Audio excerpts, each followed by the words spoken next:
Socialist Reading Group is an organization of students اور ہمارا main focus ہے کہ پاکستان میں جہاں پہ یوتھ کے پاس اتنی ایکسیس نہیں ہے پروگریسو پالیٹکس کی طرف، ان کو ایک پلیٹ فارم دیں ٹو لرن، اور وہاں پہ ہم ایک socialist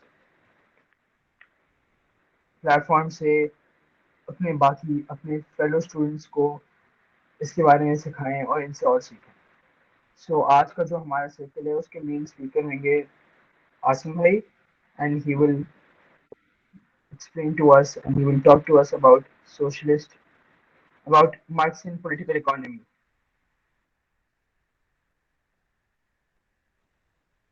Over to you, Asim. شکریہ بہت بہت مصطفیٰ، اور باقی جو آپ کے سوشلسٹ ریڈنگ گروپ کے جو منتظمین ہیں جنہوں نے یہ پورا کورس ترتیب دیا ہے اور آج کا پہلا سیشن میں مجھے رجوع کیا ہے. And of course thank you to all of you جو ابھی سننے والوں میں سے اور ہوپ فلی بعد میں سوال کرنے والوں میں سے بھی جو شریک ہوئے ہیں. یہ خوشائن بات ہے کہ ایسے نوجوان ہیں اور بڑی تعداد میں ہیں جو کہ ان موضوعات پر سیکھنا چاہتے ہیں، ان کے بارے میں کچھ سننا چاہتے ہیں. اینڈ آف کورس ہمارے لیے تو ایک اور بھی اسٹیپ ہوتا ہے which is where I'll start, that there's two words actually. I believe Mustafa just used the word Marxian, and another word is Marxist. And let me just explain کہ اس میں اکثر فرق کیا ہے. Marxian وہ ایک عمومی طور پر ہم اسکالرلی یا ایکڈیمک یا پڑھے لکھے حلقوں میں استعمال کرتے ہیں لفظ ان لوگوں کے لیے یا ان کوششوں کے لیے پڑھنے لکھنے کی جس میں آپ مارکس کے یا مارکس کے طرز پر بعد میں آنے والے لکھنے بولنے چلنے والوں کے آئیڈیاز کو استعمال میں لاتے ہیں، اور اس سے قطع نظر کہ آپ مارکس کے یا مارکسسٹ کوئی نظریات سے خود قائل ہوں.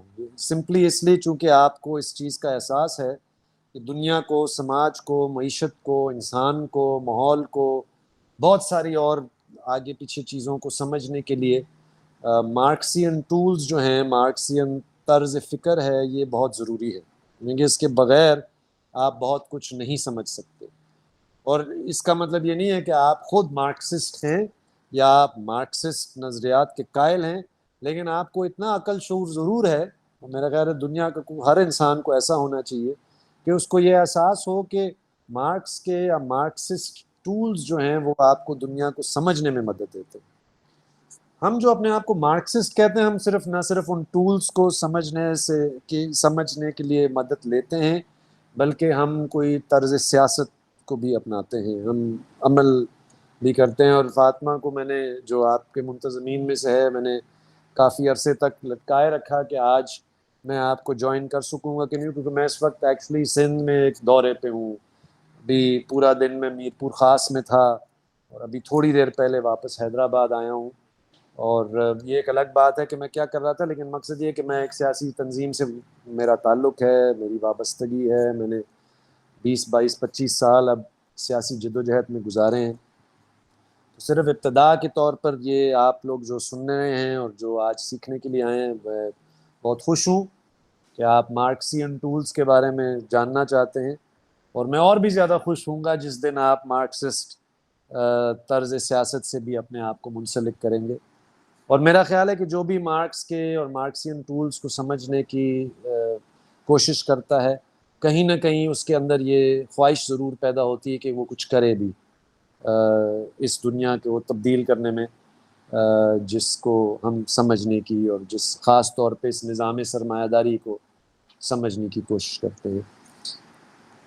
سب سے پہلے میں جو ابتدائی بات میں یہ کہنا ضروری ہے کہ بے شک آج آپ نے مجھے کہا ہے کہ مارکسسٹ پولیٹیکل اکانومی کے الف بے پہ پر بات کروں، لیکن یہ میں ساتھ میں یہ کہنا چاہتا ہوں کہ مارکس خود بھی اور مارکسسٹ یا مارکسین پولیٹیکل اکانومی کے قائل بھی جو لوگ ہوتے ہیں، وہ کبھی بھی اس چیز سے انکار نہیں کریں گے کہ انسان کیا دنیا کا کائنات کو ایک ٹوٹیلٹی کے طور پر سمجھنا ضروری ہوتا ہے۔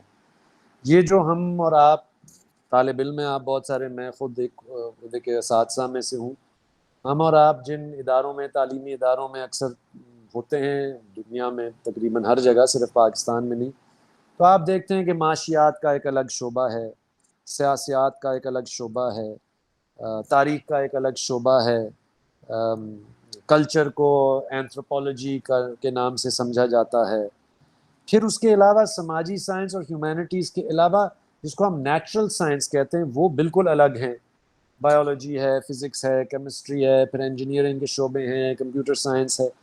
اور یہ المیہ ہے کہ آج کل کے زمانے میں مثال کے طور پہ اگر کوئی مارکس کی بات کرے، مارکسسٹ خیالات یا نظریات کی بات کرے، تو نیچرل سائنس کے لوگ کہیں گے اس کا تو میرا کوئی لینا دینا نہیں اس بات سے۔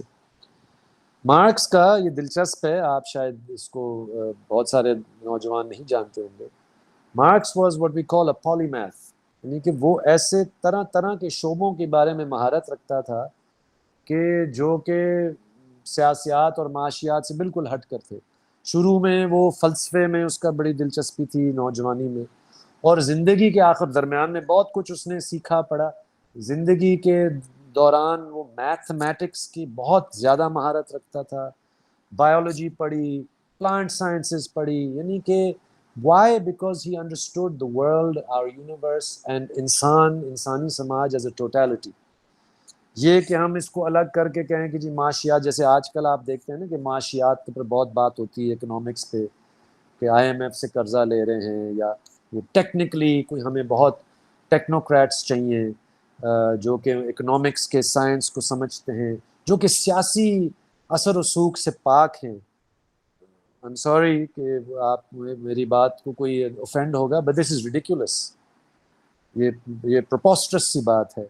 آپ کیسے معاشیات کو سمجھ سکتے ہیں؟ آپ کیسے سماج میں وسائل کی تقسیم کی بات سمجھ سکتے ہیں؟ آپ کیسے ماحول سے انسان نے وسائل نکال کر استعمال میں لانے کی بات کیسے سمجھ سکتے ہیں جب تک آپ طاقت کو نہیں سمجھتے، جب تک آپ سیاست کو نہیں سمجھتے؟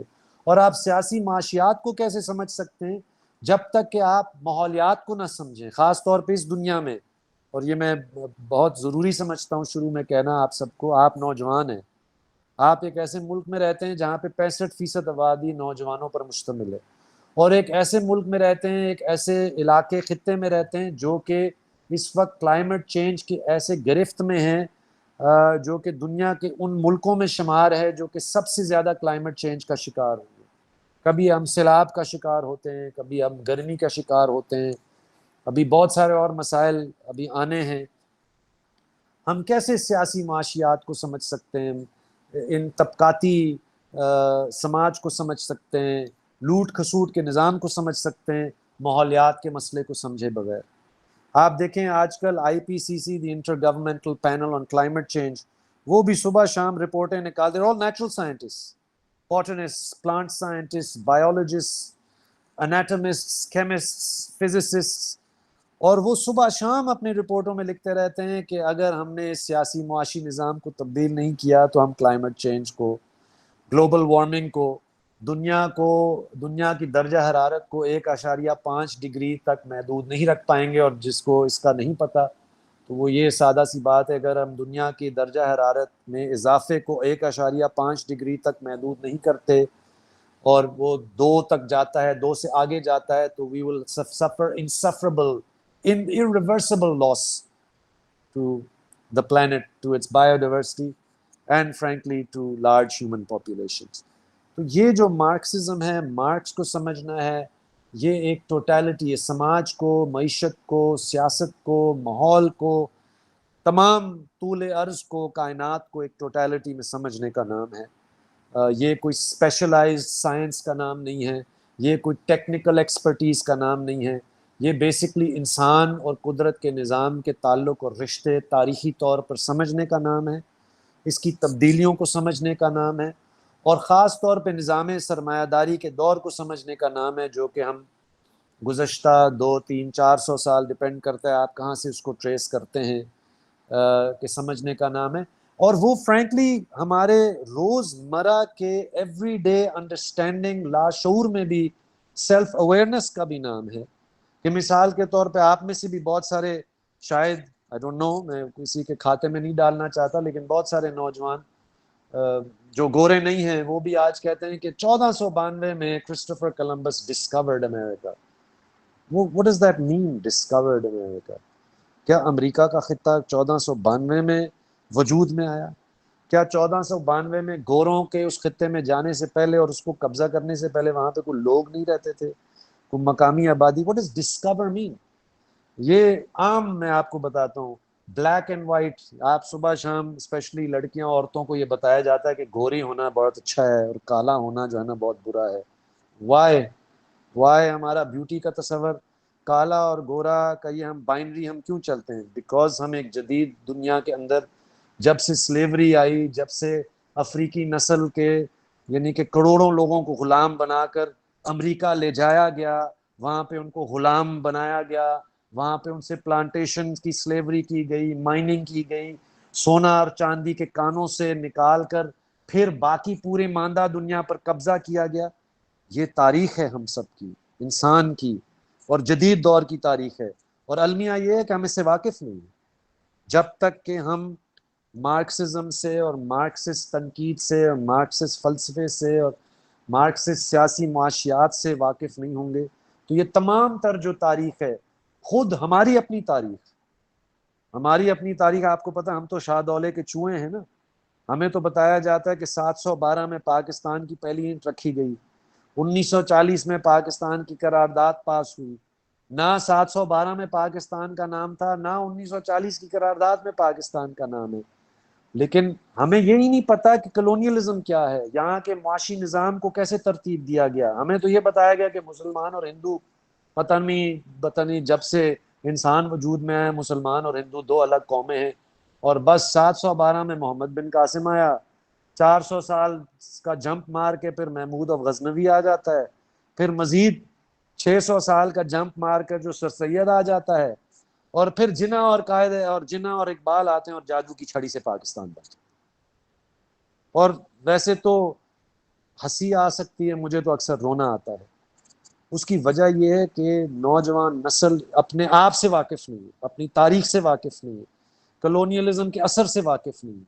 تو یہ ایک بہت لمبا ایک تعارف تھا, صرف آپ کو اس بات کو سمجھانے کے لیے کہ اس ٹوٹیلٹی میں تاریخ کو کی جانکاری کے لیے, دنیا کو سمجھنے کے لیے, پاکستان کے معیشت اور سماج کو سمجھنے کے لیے ہمیں ایک ایسا ورلڈ ویو اپنانا پڑتا ہے کہ جس میں ہم ہر چیز کو ایک دوسرے کے ساتھ تعلق میں سمجھیں.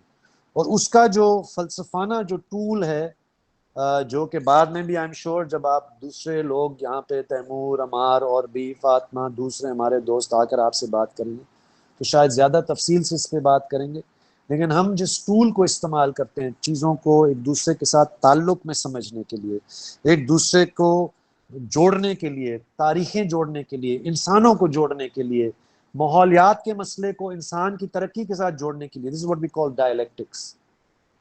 ہم سمپلی کاز اینڈ افیکٹ کو نہیں مانتے کہ اے ہے تو therefore بی ہے, نہیں. ہم ڈائلیکٹکلی چیزوں کو سوچتے ہیں, سمجھتے ہیں. مادہ اور شعور کو بھی ہم ڈائلیکٹکلی سوچتے ہیں کہ یہ جو مادی حالات ہیں, مادی حالات کے اندر ہم جنم لیتے ہیں, ہماری شعور ترتیب دی جاتی ہے, ہمیں ایک خاص طرح کے رنگ میں, ڈھنگ میں ڈھالا جاتا ہے, اور پھر اسی کے اندر سے ہمارا شعور, کوئی آپ جیسے ہم جیسے ایک دوسرے سے واقف ہوتے ہیں تو ہم جس کو آپ چونکہ نوجوان ہیں تو آپ یہ سائنس فکشن بھی دیکھتے ہیں, تو ہم جب when we take the red pill is the short way of thinking, when we take the red pill تو پھر دنیا کے کا پردہ جو ہمارے اوپر سے اٹھایا جاتا ہے, اور پھر ہم دنیا کو حقیقت میں سمجھتے ہیں, اور ہم سمجھتے ہیں کہ تمام چیزیں ایک دوسرے سے جڑی ہوئی ہیں, تاریخیں جڑی ہوئی ہیں, قدرت کا نظام اور انسان بھی جڑا ہوا ہے, اور یہ نظام سرمایہ داری ہے. اور اس نظام سرمایہ داری کے اندر بالخصوص پاکستان کا ایک ریاستی نظام ہے جو کہ ہمیں شاہ دولے کا چوہا بناتا ہے, اور صرف ہمیں اس تاریخ کو مسلمان اور ہندو میں ایک نہ ختم ہونے والے تفریق کے طور پر کی شکل میں بتاتا ہے. اس سب کچھ سے ہم تجاوز کریں گے تو ہماری انسانیت بھی جاگے گی. ہم دنیا اور سماج اور معیشت اور سیاست کے بارے میں صرف ذاتیات کے بارے میں نہیں، بلکہ اس کے ساخت، اس کے ڈھانچے، اس کے طبقات، اس کی قومیں، سامراج، محکوم اور مظلوم اقوام، صنف، مرد، عورت، یہ سب کچھ ہم سمجھنے کی صلاحیت رکھتے ہیں، اور آپ سب کچھ یہ سمجھنے کی صلاحیت رکھتے ہیں. میں بھی ایک عام بچپن میں میری بھی یہی پرورش ہوئی تھی، میری بھی یہی سوچیں تھیں، اور میرا بھی اتفاق ہے، حادثات ہیں کہ مجھے ان ٹولز سے، اس تصور کائنات سے واقفیت ہوئی، اور اس کے بعد ہی آج دن تک، اور یہ نامکمل ہوتا ہے، یہ صرف آپ کو ایک لیکچر سے، ایک set of series of lecture سے نہیں، جیسے میں نے شروع میں آپ سے کہا، یہ عمل کا بھی سوال ہے، جو ہم سیکھتے ہیں، سمجھتے ہیں، پڑھتے ہیں، ایک دوسرے کو سناتے ہیں، پھر ہمارا عمل بھی ہوتا ہے.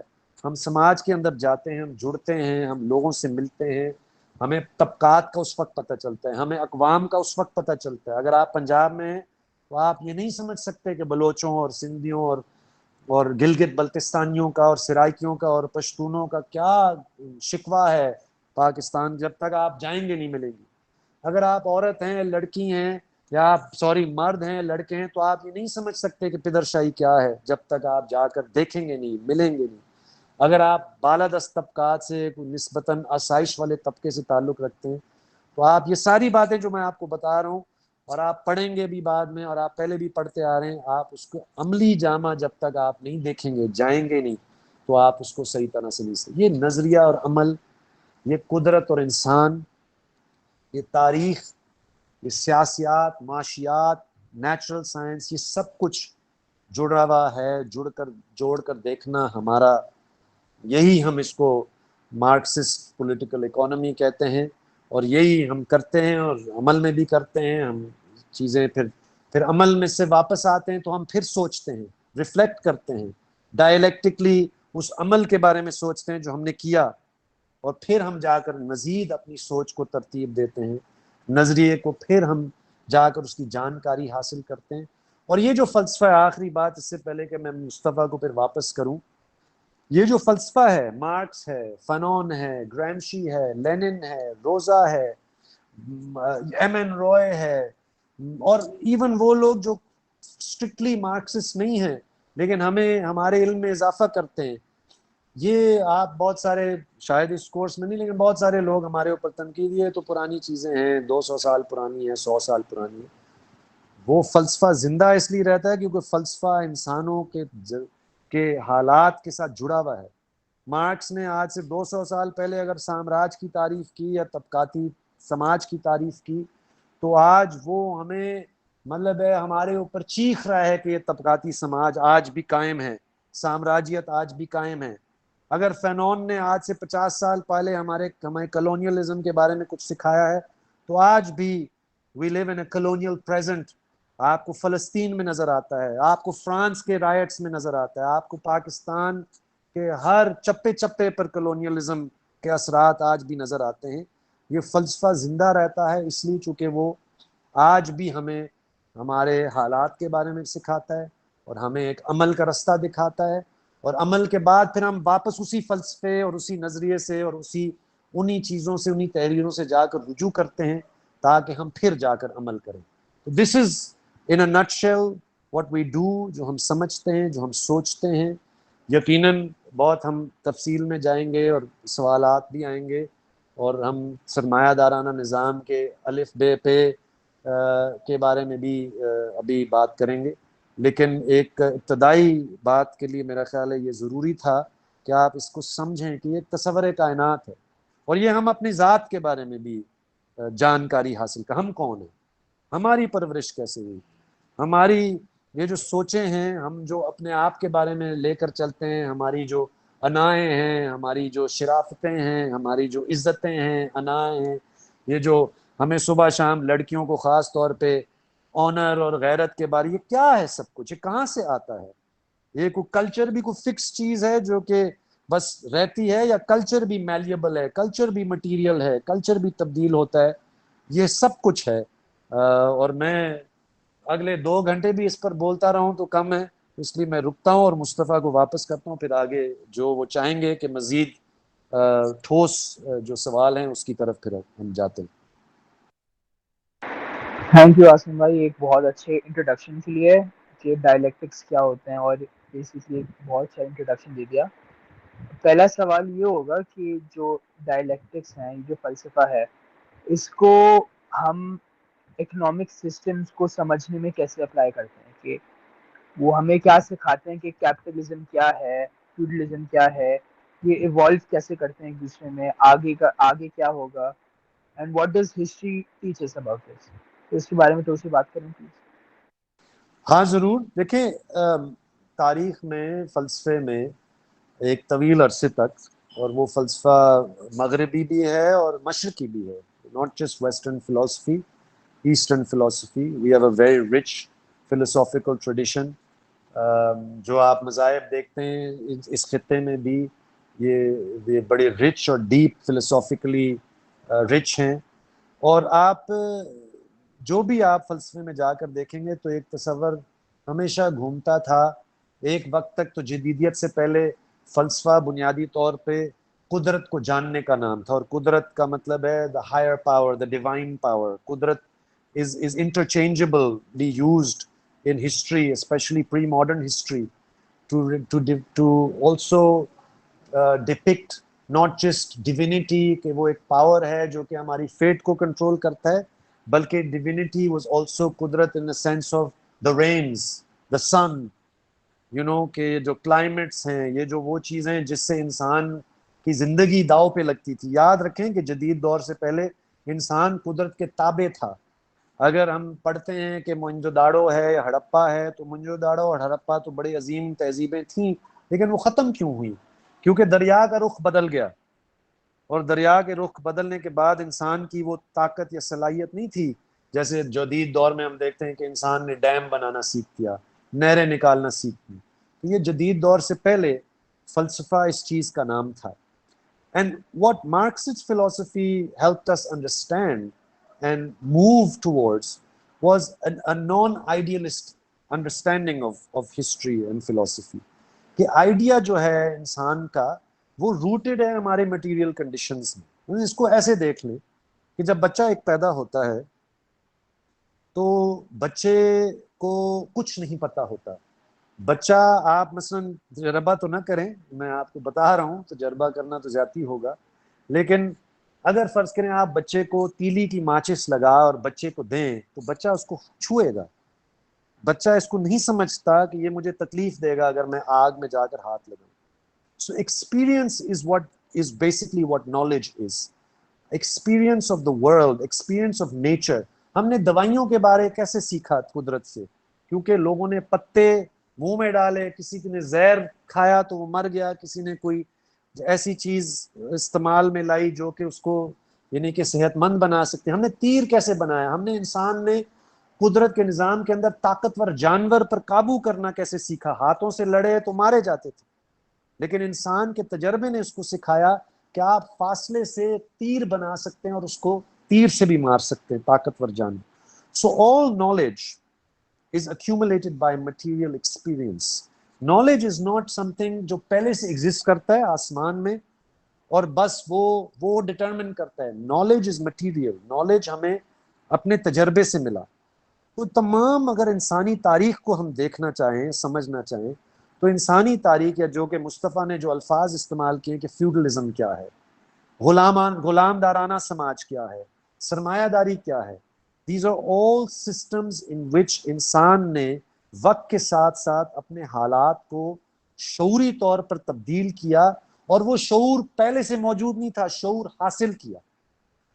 تو آپ ایک سسٹم میں رہ رہے ہیں، غلام دارانہ سماج میں رہ رہے ہیں، اور آپ کو یہ بتایا جاتا ہے یہ تو نیچرل ہے کہ ایک آقا ہے، ایک غلام ہے. لیکن غلاموں نے بغاوتیں کی، غلاموں نے یہ ثابت کیا کہ آقا تو کچھ بھی نہیں ہے غلام کے علاوہ، غلام کی محنت سے آقا پلتا ہے. اور اس سے پھر ایک نیا شعور پیدا ہوا کہ غلام جو ہے نا یہ جائز نہیں ہے غلام رکھنا. لیکن غلام دارانہ سماج جب ختم ہوا اور انسان نے بغاوت کی، لیکن پھر بھی طبقات نئے سرے سے نئے شکل میں پیدا ہوئے، اور ترقی ہوئی اس لحاظ سے، تمام انسانوں کی ترقی تو نہیں ہوئی، لیکن ذرائع جس کو ہم ذرائع پیداوار کہتے ہیں کہ ہمارے پاس ذرائع جو ہے نا اپنے حالات کو بہتر کرنے کے اور زیادہ بہتر ہوئے غلام دارانہ سماج. تو ہم پھر آگے جاگیردارانہ سماج میں گئے. جاگیردارانہ سماج میں نئے طبقات پیدا ہوئے. جہاں جاگیردار تھا تو اس کا حاری بھی تھا. اور پھر ہم نے جو پہلے غلام دارانہ سماج میں انسان ہل چلاتا تھا, پھر بیل نے ہل چلانا شروع کیا. ٹھیک. پھر جاگیردارانہ سماج سے تجاوز کیا, اس میں بھی بغاوت ہوئی, اس میں بھی طبقاتی جد و جہد ہوئی. یہ خود بخود نہیں ہوا, یہ لوگوں کی قربانی سے ہوا, لوگوں کی جد و جہد سے ہوا, لوگوں کی بغاوت سے ہوا. اور اسی بغاوت نے پھر نئے ترقیوں کو جنم دیا. پھر ہم نے ہل چلانا بیل کے بجائے, پھر ایک وقت آیا کہ مشین پیدا ہوئی, صنعت آیا انقلابی, جس کو ہم صنعتی انقلاب کہتے ہیں. تو پھر بیل کے بجائے ٹریکٹر آیا. اسی طرح آپ بحری جہاز کو دیکھیں گے. بحری جہاز پہلے ہوا سے چلتے تھے, سیل بوٹس تھیں. پھر جب سٹیم شپ آئی تو وہی سفر جو ہے نا جو ایک سال میں ہوتا تھا, ہم نے ایک مہینے میں طے کرنا شروع کیا. Throughout this process of learning about ourselves, learning about nature, learning how to use the tools of nature to improve our conditions, اس کے اندر everyone's conditions do not improve equally. طبقات قائم رہے, جینڈرز قائم رہے, اقوام بنے, کالونیز بنے, ایمپائرز بنے, جد و جہدیں ہوتی رہیں. سو انسان کی تاریخ اسی کا نام ہے. انسان کی تاریخ ترقی کا بھی نام ہے, لیکن انسان کی تاریخ ناہموار ترقی کا بھی نام ہے. ترقی برابر نہیں ہوتی, بلکہ ترقی کو ممکن بنانے والی جو محنت ہوتی ہے, اور یہی ایک طرح سے مارکسی فلسفے اور مارکسی سیاسی معاشیات کے جذب کی, کہ آپ اگر ایک جس کو کہتے ہیں سینٹرل پوائنٹ ہے, جو ایک کرکس ہے, کہ انسان کی محنت جس کو لیبر مارکس کہتا ہے, وہ تخلیق کار ہے. محنت کرنے والا تخلیق کرتا ہے. اور محنت جو ہے نا, جو ہم نے اور آپ نے پڑھے لکھے لوگوں نے افسوس سے کہنا پڑتا ہے تصور بنایا نا, کہ جی کو یہ جو کہتے ہیں ہماری ذہنی محنت ہے, مینٹل لیبر ہے, somehow this is more valuable. میں آپ سے کہوں گا اس پہ آپ نظر ثانی کریں. ہم جن بند کمروں میں بیٹھ کر, جو کہ دیوار بنی ہوئی ہے اور چھت بنی ہوئی ہے, اور ہم بیٹھ کر پڑھتے ہیں لکھتے ہیں اور ہم کہتے ہیں یہ بہت عظیم محنت ہے, تو اس محنت کو ممکن بنانے کے لیے کسی مزدور نے ان دیواروں کو کھڑا کیا تھا, اس چھت کو تعمیر کیا تھا. تو یہ جو محنت میں تقسیم ہم کرتے ہیں, ذہنی محنت اور جسمانی محنت میں, یہ مصنوعی تقسیم ہے. اور مارکسزم ہمیں یہ سکھاتا ہے کہ کوئی بھی انسان نہیں ہے. گرامشی کہتا ہے, بڑا خوبصورت کہتا ہے, کہ ہر انسان فلسفی ہے. کون سا انسان ہے جو آپ نے دیکھا ہے طول و عرض میں اس دنیا میں جو کہ اپنے دماغ کو استعمال نہیں کرتا ہے؟ آپ اور میں اگر واپس کھیتوں پہ جائیں, جہاں پہ ہم کہتے ہیں نا جاہل لوگ ہیں, جاہل کسان ہیں, آپ اور میں اگر جائیں جنہوں نے کھیتوں میں کبھی کھیتی باڑی نہیں کی, ہم جا کر دیکھیں نا کہ زمین کو کاشت کرنا یہ کوئی صرف جسمانی محنت کا کام ہے نہیں, یہ ذہنی محنت بھی ہے. میں نے خود تجربہ کیا ہے ایک چھوٹی عمر میں. میں نے جب برک لینگ ورکرز کے ساتھ کام تھوڑا بہت کیا, تو مجھے بہت وقت لگا یہ سمجھنے کہ دیوار کھڑا کرنا بھی جو ہے نا کتنی بڑی ایک عظیم کام ہے, اور کتنا اس میں دماغ استعمال ہوتا ہے. یہ جو محنت ہے, اس کی عظمت سے ترقی ہوتی ہے, اسی کی لوٹ کسوٹ ہر دور میں ہوتی ہے. اسی محنت کے ذریعے ہم قدرت کے بارے میں جانکاری حاصل کرتے ہیں اور قدرت کو تبدیل کر کے اپنے حالات کو بہتر کرتے ہیں. لیکن اسی کو پھر سرمایہ دار آخرکار جس دور میں ہم رہتے ہیں, ہماری محنت کا استحصال کر کر ہمیں ایک اجرتی غلام بناتا ہے. اور یہی ہمارا آخری ہدف ہے کہ ہم اس سسٹم کو اس دفعہ یہ غلام دارانہ سے جاگیردارانہ اور جاگیردارانہ سے سرمایہ دارانہ یا کلونیل سرمایہ دارانہ نہیں, ہماری آخری لڑائی یہی ہے کہ ہم اس سسٹم کو ہمیشہ کے لیے ختم کر کے ایک ایسا سماج قائم کریں جس میں طبقات اور یہ تفریقات ختم ہوں, اور انسانی محنت کی عظمت حقیقی معنوں میں پہچانی جائے. اور جیسے مارکس بڑا خوبصورت کہتا ہے, پھر پتہ چلے گا جب ہم اجرتی غلامی سے آزاد ہوں گے, پھر پتہ چلے گا کہ آپ کی صلاحیت کیا ہے. کہ ایک بندہ دن کو پینٹر بننا چاہتا ہے, دوپہر میں جا کر وہ کھیل کود کرنا چاہتا ہے, شام کو وہ موسیقی سمجھنا چاہتا ہے. ہماری اصلی صلاحیتیں تو ابھی تک ابھری ہی نہیں ہیں, کیونکہ ہم ایک ایسی غلامی میں ابھی جکڑے میں ہیں جس کو ہم طبقاتی غلامی کہتے ہیں. ترقی بہت ہوئی ہے تاریخ میں, لیکن ہم اس طبقاتی غلامی سے آج دن تک آزاد نہیں ہوئے، اور یہی ہمارے فلسفے کا آخری ایک طرح سے آپ کہہ لیں کہ ایسنس بھی ہے، روح بھی ہے، اور ہمارے سیاست کا ہدف بھی ہے۔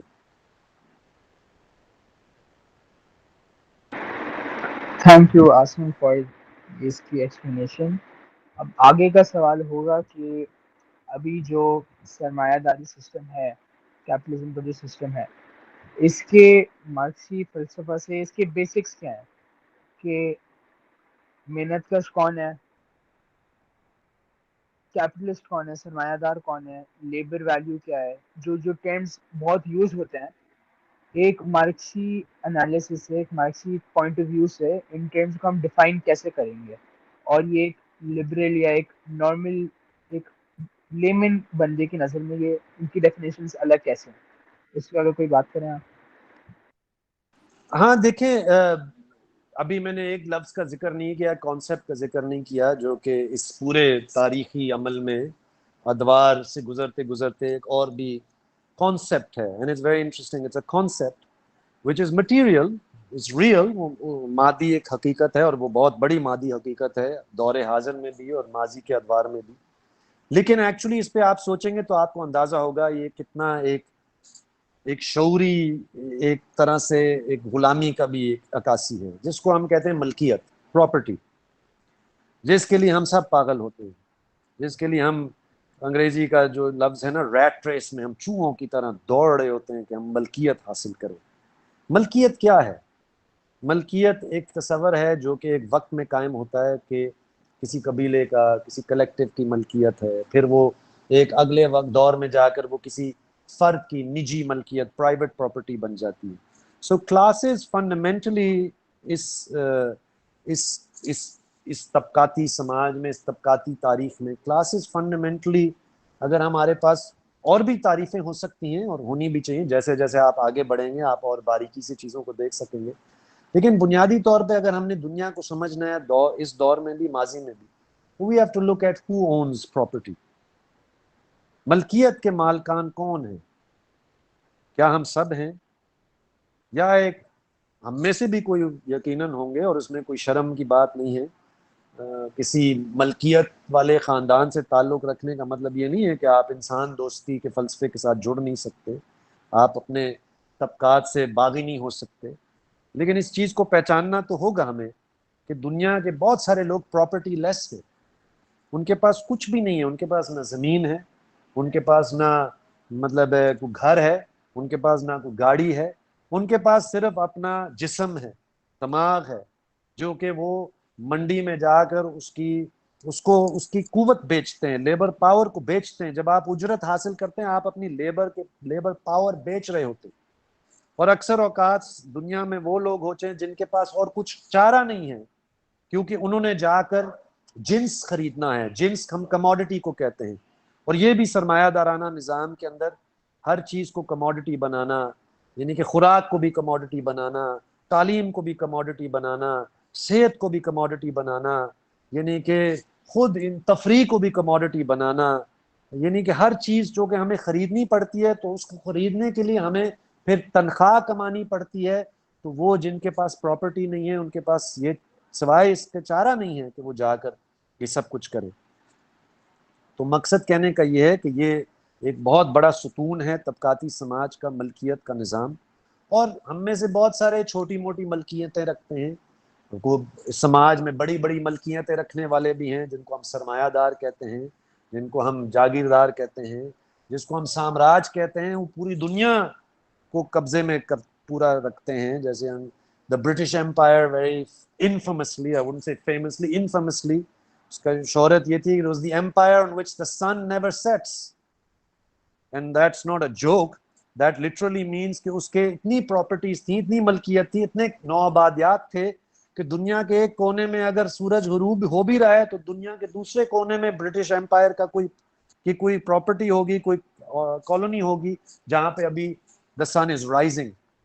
تو properties come in different forms، land is property، real estate is property، look at the way we treat genders and women are property۔ میری بیوی، میری بہن، میری ماں. اگر لڑکے یہاں پہ اس کال پہ موجود ہیں تو آپ کو پتہ ہونا چاہیے، اگر نہیں پتہ تو تھوڑا سا اس پہ آپ غور فرمائیں کہ یہاں پہ جو عزت اور غیرت کا تصور ہے اس سماج میں، یعنی کہ میری بیوی کو کوئی غورے تو میرا تو خون ابلنا شروع ہوتا ہے، لیکن میں غوروں کسی اور کی بیوی یا بیٹی پہ تو وہ اس کا ایک الگ حساب ہوتا ہے. تو even property takes the form of women, of children. ٹھیک، ظاہر ہے آپ بدترین قسم کی آج بھی آپ کو جبری مشقت ملے گی، آپ اینٹوں کے بھٹے پہ جائیں گے تو وہاں پہ بھی پورے پورے خاندان پراپرٹی ہو جاتے ہیں مالکان کے. تو پراپرٹی ٹیکس ڈفرینٹ فارمز. بہت غلیظ چیز ہے ملکیت، اور چھوٹی عمر سے ہمیں اس کو پوزیس کرنا اور اس کے ساتھ جڑنا اور اسی کو ہی سب کچھ بنانا ہمیں سکھایا جاتا ہے. چھوٹی عمر کے بچے سے سکھایا جاتا ہے کہ اپنی چیز پاس رکھو. وہ بس چھوٹی عمر سے میرا بیگ، میرا کھلونا، میری یہ، میری وہ، these are all learned behaviours. اور پراپرٹی بھی ایک ایسی چیز ہے جو ہمیں ایک وقت میں اس طبقاتی سماج میں وجود میں آتی ہوئی نظر آتی ہے، اور سرمایہ دارانہ سماج میں ہم اس کے بالکل عروج والی شکل پر پہنچ چکے ہیں. اور یہ ایک ایسے نیچ پر پہنچ چکا ہے کہ ہم نے وہ قدرت کے وسائل، پانی، زمین، جنگل، پہاڑ، جو کہ ہم سب کی اجتماعی ملکیت ہے، جو کہ ہماری ذمہ داری ہے کہ ہم نے اگلی نسل کو پہنچانا ہے، اس پر بھی قبضے کر کر اس کو نجی ملکیت، اس پہ کمپنیوں کی ملکیت، اس پہ اسٹاک بروکرز کی ملکیت. People trade on the futures of natural resources, کہ اس کے آنے والے کل میں کیا قیمت ہوگی، اس پہ اسپیکولیشن پر ٹریڈ ہوتی ہے. تو یہ بہت کمپلیکس ہے. آگے جا کر کسی سٹیج پہ شاید آپ فائنینس کیپٹل کے بارے میں جب سیکھیں گے، لیکن سرمایہ دارانہ نظام میں ملکیت کی بنیاد پہ یہ طبقات کی تقسیم ایک بنیادی تقسیم ہے.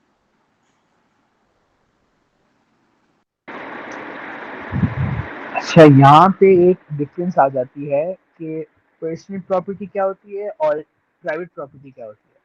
اس پہ آپ ایکسپلین کریں کہ واٹس دا ڈفرینس، کہ سرمایہ داری نظام میں ان دونوں الگ الگ پراپرٹی کے ٹائپس کیا ہوتا ہے. I mean, in principle, not very much, because private property simply means that some private individual, potentially a family, owns something, a piece of land or a factory, or, some even, some kind of asset, like a financial asset, like aapne koi stock kharida hai, derivative kharida hai, to uski aapki private. A personal and private mein, it's a very fine line. Personal can mean something very dear to me. I would rather not use the word property for that. Something of value to me which I don't want to sell or buy, وہ personal نوعیت کی چیز ہے. جب آپ property کا لفظ استعمال کرتے ہیں نا تو اس میں کہیں نہ کہیں یہ تاثر آتا ہے، یا کہیں نہ کہیں اکثر اوقات وہ ایک ایسی چیز بن جاتی ہے. And look at the way in which antiques are sold. Personal لوگوں کی پرسنل چیزیں جو کہ بعد میں محمد علی ہے، بڑا مشہور، آپ کو پتا ہے، باکسر ہے، very iconic figure of the 20th century، جو کہ امریکن امپیریلزم کو بیلی آف دا بیسٹ کے اندر سے سیاہ فام ہوتے ہوئے اس نے چیلنج کیا. محمد علی کا نام آپ نے سنا ہے. محمد علی اب یعنی کہ بیمار ہوا، پھر بعد میں یعنی کہ آپ دیکھیں اس کے باکسنگ گلوز جو ہے نا وہ آکشن ہو کر پرائیویٹ پراپرٹی کے طور پر بیچے جاتے ہیں، لوگ اس سے پیسے کما رہے ہیں، اس کے اسٹیٹ چل رہے ہیں. سو to think in terms of personal, what is valuable to us personally, I think we should distinguish that from the idea of property entirely. Private property کا ہی کہ گرد ہی دنیا گھوم رہی ہے. آپ اور ہم سب شعوری یا لاشعوری طور پر پرائیویٹ پراپرٹی کے اس دوڑ میں ہیں کہ ہم بھی حاصل کریں، ہمیں بھی نوکری ملے، پھر ہم گاڑی خریدیں، پھر ہم گھر خریدیں، پھر ہم وہ بڑا گھر خریدیں، پھر ہم بڑی گاڑی خریدیں. اور یہ تو لامحدود ہوس ہے جو ختم ہونے کا نام نہیں لیتی. تو یہ private property is the bane of our existence frankly. اور مارکس بھی یہی کہتا ہے کہ نجی ملکیت سے ہی ہم نے جان چھڑانی ہے تو ہم اپنی انسانیت کو کہیں بحال کر پائیں گے.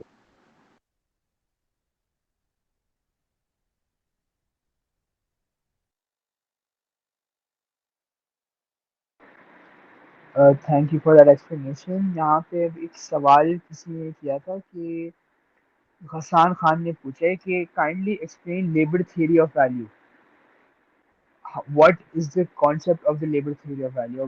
اس کا سرمایہ داری نظام میں کیا رول ہے، نجیب ملکیت سے کیا رول ہے، اور یہ جو تھیوری ہے مارکس کی، یہ کتنا امپورٹنٹ رول اور کیا رول پلے کرتی ہے ہماری کیپٹلزم اور اس دنیا کی انڈرسٹینڈنگ میں. Yeah, no, I appreciate some of you obviously maybe at a, at more advanced stage of learning about these things. میری کوشش یہ ہے کہ جو لوگ ابھی تک اس طرح چیزوں سے واقف نہیں بھی ہیں تو ان کو بھی ہم ساتھ لے کر چلیں. دیکھیں، پہلے اس کو سمجھانے کے لیے جس دوست نے پوچھا، میں پھر سے واپس اس پہ آتا ہوں. The idea of a commodity, یہ بہت امپورٹنٹ ہے کہ آپ لوگ اس سے واقف ہوں. جنس وہ چیز ہوتی ہے جس کی خرید و فروخت ہوتی ہے. دیکھیں، جنس تاریخ میں ہمیشہ، تجارت تو ہمیشہ تھی نا. یہ تو نہیں کہ تجارت صرف سرمایہ دارانہ دور میں تجارت ہوئی.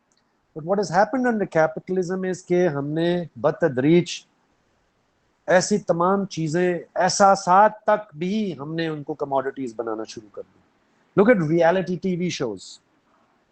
آپ چونکہ جدید نسل کے لوگ ہیں تو آپ reality T V, people advertise their private so-called private lives on television, right? اور سوشل میڈیا میں بھی یہ ہوتا ہے، لوگ اپنے ذاتی زندگی کی چیزیں، and these become commodities. Then they start to sell them. They start to get a viewership. They monetize and start to sell these things. So everything becomes commoditized. پہلے تو لینڈ commodity بنی، اس کی خرید و فروخت ہوئی. آپ یقین مانیں، میرے بچپن میں یہ تصور نہیں کر سکتا تھا کہ پانی بوتل میں بکے گا، لیکن آج پانی تو بوتل میں بکتا ہے اور عام بات ہو گئی ہے. کیا ایسا بھی وقت آئے گا کہ ہم ہوا بھی بیچیں گے اور سانس لینے کے لیے ہمیں آکسیجن ماسک خریدنا پڑے گا؟ بالکل ممکن ہے، ہم اسی طرف بڑھ رہے ہیں. So we live in a world where everything is increasingly commodified. تعلیم تو commodified ہے ہی ہے. ہم تو اس سوچ کے مالک ہیں کہ تعلیم مفت ہونی چاہیے، جس کو بھی تعلیم جتنی بھی چاہیے وہ مفت ہونی چاہیے. لیکن یہاں پہ تو تعلیم بھی بکتی ہے. لوگ ڈگریز انویسٹمنٹ کے طور پر خریدتے ہیں تاکہ وہ آنے والے اگلے دور میں اس کو بیچ کے ایک اور انویسٹمنٹ حاصل کر کے وہ نوکری لیں گے. This is how we think about ourselves and our society. اب what is the labor theory of value? Essentially, Marx splits up every kind of thing in this world that we bring into usage, انسان کی ضرورت کو پورے کرنے کے لیے, into two kinds of, starting with two and we'll get to a third kind of value. The first and most important, اور جو ہمارے لیے اہمیت کا حامل ہے بطور مارکسسٹ، بطور انسان دوست، بطور بیسک ایک مطلب ہے، آپ ایک وحشی بربریت والے نظام سے بھی اگر آپ آزادی چاہتے ہیں اور آپ اپنے آپ کو مارکسسٹ نہیں بھی کہتے، which is what he calls use value. کہ ہم اگر کوئی چیز ہے جو کہ ایک گھر ہے، تو گھر کی اہمیت اس لیے کیونکہ ہم اس میں رہتے ہیں، ہم اس کو استعمال کرتے ہیں.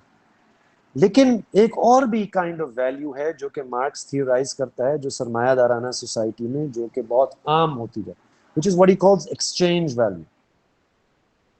کہ وہ بھی ویلیو جو جنریٹ ہوتا ہے جہاں ہم کسی چیز کو ایکسچینج کرتے ہیں. اب ایکسچینج ویلیو کی کوئی ایک ٹھوس شکل ہوگی، اس کو ہم کسی طریقے سے میجر کریں گے، and generally we measure it in the form of what Marx calls the money commodity. کہ جب آپ ایکسچینج کرتے ہیں، پہلے تو آپ ایک زمانے میں بارٹر ہوتا تھا نا، کہ آپ ایک چیز ایکسچینج کرتے ہیں اور آپ کو اس کے عوض دوسری چیز ایکسچینج میں ملتی ہے.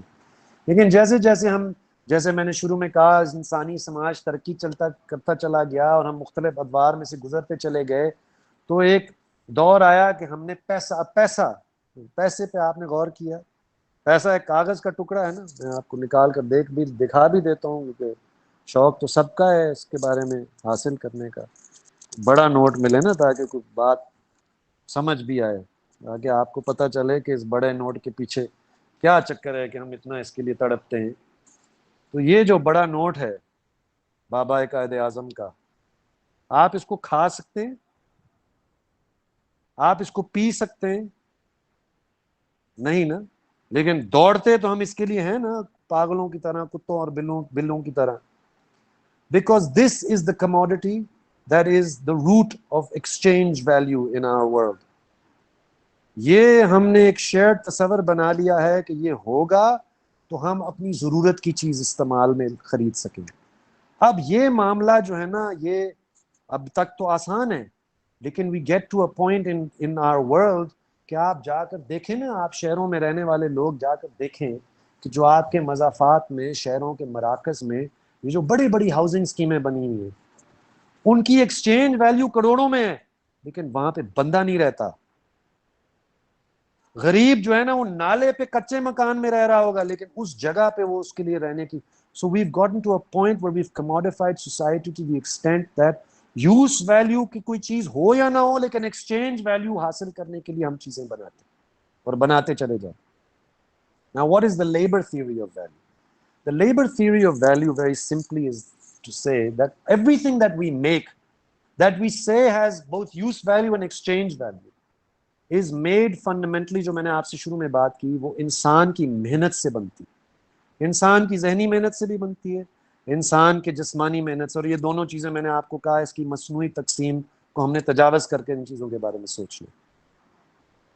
اب وہ جو محنت کی چیز بنائی جاتی ہے، اور یاد رکھیں جس کو سرمایہ دار کہتا ہے نہیں نہیں نہیں لیکن ہنر بھی تو کوئی چیز ہے، نہیں نہیں نہیں لیکن یہ مشین بھی تو کوئی چیز ہے، مشین بھی تو کہیں انسان کے اپنے شعور سے کہیں بنی ہوگی نا، کہیں اس نے کسی جگہ پہ وہ مشین انسان نے اس کو سوچا ہوگا پھر بنایا ہوگا.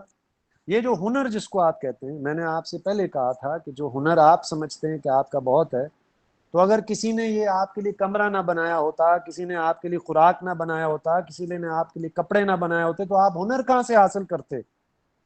آپ کیسے افلاطون یا سقراط بنتے؟ آپ کیسے ڈاکٹر یا انجینئر یا وکیل بنتے؟ صحیح. تو یہ مقصد کہنے کا یہ ہے کہ labour is at the source of all wealth. Labor is accumulated, labor is what we call capital. And ultimately یہ جو ہم ایکسچینج ویلیو کی کموڈیٹیز بناتے ہیں، ان کے اندر fundamentally how capitalists make a profit is by underpaying labor. So they generate surpluses on the money they invest into whatever they're making by cutting the one cost that they can always cut is the cost of labor. And so what Marx calls surplus value is generated by essentially paying labor and what he calls socially necessary labor time. And this is very complex, so I'll just try and explain it very simply. کہ کسی چیز کو بنانے کے لیے آپ کو اتنے گھنٹوں کی محنت چاہیے، let's say X, let's say 8، لیکن جو 8 گھنٹے جو وہ مزدور اس ٹائم دے رہا ہے اس چیز کو بنانے کے لیے، اپنی جسمانی محنت بھی لگا رہا ہے اور ذہنی محنت بھی لگا رہا ہے، اس کو پیسے مل رہے ہیں 3 گھنٹے کے. اور وہ جو 5 گھنٹے اضافی جو سرمایہ دار مار رہا ہے، اسی کو ہم سرپلس ویلیو کہتے ہیں، اسی کو منافع کہتے ہیں. And this very simply is the labor theory of value. شکریہ اس ایکسپلینیشن کے لیے. جیسے آپ نے کہا کہ آل ویلیو، سب کچھ جو بھی ویلیو ہے وہ لیبر سے ہی آتا ہے، وہ محنت سے آتا ہے جو زیادہ لوگ کرتے ہیں. مگر ایسا کیوں ہے کہ اگر آل ویلیو کمز فرام لیبر، ساری طاقت، ساری پاور اس سسٹم میں سرمایہ دار کے پاس ہے. And why are they able to exploit everyone? آپ نے خود اپنے سوال کا جواب دے دیا کہ ان کے پاس طاقت ہے، طاقت ہے نا، اس لیے ہم سیاسی معاشیات کی بات کریں. Economics is not a technical question, it's a question of who has power. Colonialism کوئی یعنی کہ پھولوں کے ہار سے تو نہیں آیا نا، طاقت سے آیا، ڈنڈے سے، زور سے آیا. ٹھیک، قتل و غارت گری کی. آپ غور فرمائیں 80 ملین افریقی لوگ بطور غلام افریقہ سے بحری جہازوں، جیسے یہ بحری جہاز تھا نا یونان میں، جیسے ہم پورا پاکستان آج بھی اس کے رونٹے کھڑے ہوئے ہیں کہ سینکڑوں 80 ملین لوگ اس طرح بحری جہازوں میں لے جائے گئے بیل بکریوں کی طرح. یہ ایک وحشی اور جابرانہ پرتشدد یہ عمل ہے، پورا شروع دن سے، ہمیشہ سے، اور آج تک ہے. اور یقیناً اس کا ایک اور بھی پہلو ہے نظریاتی، شعوری، کہ ہم سب کو بچپن سے بتایا جاتا ہے نہیں نہیں یہ تو ہوتا ہے چونکہ کئی لوگ باہنر ہیں، باصلاحیت ہیں، اور یہ جو مزدور ہے یہ نکما ہے، یہ کچھ نہیں کرتا، ناکارہ ہے، اس کے ماں باپ جو ہے نا بالکل فارغ ہیں، اس لیے یہ مزدور ہے. یہ اس کا نظریاتی کمپوننٹ ہے. ہمیں بچپن سے پڑھایا جاتا ہے، جیسے میں نے شروع میں کہا تھا کہ مسلمان ایک ہیں اور ہندو ایک ہیں، لہٰذا ہندوؤں سے بچنے کے لیے فوج کو پالتے رہو 75 سال اور نازک دور میں جکڑے رہو. پڑھایا جاتا ہے نا، سکھایا جاتا ہے. ٹھیک، اور اس کے پیچھے وہ معاشی مفادات ہیں، بجٹس کی شکل میں، فوجی کمپنیوں کی شکل میں، ٹھیکوں کی شکل میں، ریئل اسٹیٹ کی اسکیموں کی شکل میں، ہر کاروبار کی شکل میں. وہ تو چھپ جاتے ہیں نا. تو بنیادی طور پہ ایک ڈنڈا ہے اور پھر ایک نظریاتی یلغار ہے. یہ دو چیزیں ہیں جو جدلی طور پر کسی بھی نظام کو قائم رکھتے ہیں، باوجود اس کے کہ اس نظام کو چلانے والے، سنوارنے والے، کھانا پکانے والے، صفائی کرنے والے، کھیتی باڑی کرنے والے، بچے پیدا کرنے والے، پرورش کرنے والے، سب کچھ کرنے والے مزدور ہیں، سب کچھ کرنے والے مزدور ہیں. لیکن ہمیں نظریاتی طور پر اس کے شکنجے میں رکھا جاتا ہے کہ یہ تو فطرت ہے جی انسان کی، یا یہ چند لوگوں کا ہنر ہے، یا یہ اللہ کی طرف سے. ہمارے ملک میں تو یہ بھی تو بہت ہے نا، خدا تعالیٰ کا. یہ خدا تعالیٰ کا بنایا ہوا نظام نہیں، انسان کا بنایا ہوا نظام. تو یہ جو ڈنڈا ہے اور ڈنڈے کا جو جواز ہے نظریاتی، this is why we are still stuck and still, ہم اس نظام کے غلام ہیں جس کا میں نے جیسے کہا نا، جب آپ when you take the red pill تو it all becomes clear. آپ کے آنکھوں سے پردہ جب اٹھ جاتا ہے تو آپ سمجھ لیتے ہیں کہ یہ کیا ہے. لیکن اب اس سے لڑنا، سمجھنا تو ایک پہلو ہے. اس لیے میں نے آپ کو شروع میں کہا، لڑنا، سیاسی جدوجہد میں آنا، یہ ایک اگلا مرحلہ ہے، اور اس پر بھی کبھی ہم آپ سے بات کریں گے. Abbas Ali, how would we unite the labor, the farmers, those who are not educated in Pakistan, and we are discussing their issues in their absence? Yes, true. Maybe not entirely in their absence. ممکن ہے کہ یہاں پہ کسی کا تعلق زراعت سے ہو، یا وہ کسی ایسے خاندان سے ان کا تعلق ہو جو کھیتی باڑی سے. So maybe not entirely, but generally you're correct.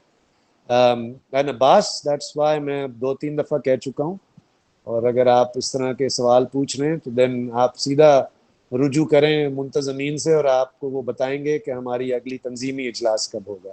Because the answer to that simply is you'll have to come and be part of our political organization، جہاں پہ ہم اسی طرح کے سوالوں کو سوچتے ہیں کہ یہ تو ٹھیک ہے، یہ ساری باتیں، یہ تو سارا فلسفہ ٹھیک ہے، یہ شعور ٹھیک ہے، یہ یقیناً بہت اہم ہے، اور کہیں نہ کہیں I wouldn't say پہلا قدم ہے، لیکن بہت ساروں کے لیے پہلا قدم ہوتا ہے کہ وہی جیسے میں نے you take the red pill, right? And you ignorance is bliss والے آپ اس کیفیت سے نکل آئیں. لیکن جو اگلا سوال ہے کہ بھئی آپ اس کے بارے میں عمل کیسے کریں گے، وہ تو سیاسی تنظیم کاری کا سوال ہے، اور وہ ہم بناتے ہیں، اور وہ بہت مشکل ہے. یہ آپ مت سمجھیں کہ اس ملک میں یا پوری دنیا میں یہ کوئی آسان ہے، یا یہ جلدی ہو جائے گا، یا ہم پہلے ہیں جو یہ سوال کر رہے ہیں کہ کیسے کریں گے، کیسے کسانوں میں جائیں گے، کیسے ان تک پہنچیں گے. یہ پاکستان کے ماضی میں بھی رہا ہے، آئندہ بھی رہے گا، پوری دنیا میں ہے. بٹ ہماری تنظیمیں ہیں، اور بھی بائیں بازو کی تنظیمیں ہیں. سو یہ والا جو سوال ہے، اس کا جواب تو آپ کو عمل میں ہی ملے گا.